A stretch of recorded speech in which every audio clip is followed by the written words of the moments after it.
శివ శివ అంటూ ఒక్క పొద్దుడిసే యముడాల రాజన్న రూపం చూడు.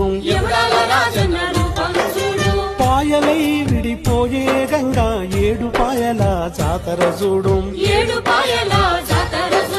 బొడ్డు రాళ్లకు బిడ్డలనిచ్చే సమ్మక్క సారక్క జాతర చూడు. పోషమ్మ కాశమ్మ కాలమ్మ తల్లి గండి మైసమ్మ కనుగుడ్డు చూడు.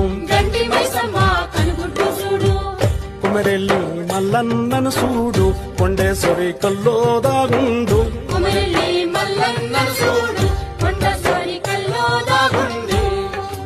కోటి దేవుళ్లకు దీపం పెట్టిన బలి కోటి దేవుళ్లకు దీపం పెట్టిన కూటికి లేని తల్లిని చూడు. అమ్మా తెలంగాణమా ఆకలికే కలదానమా అమ్మా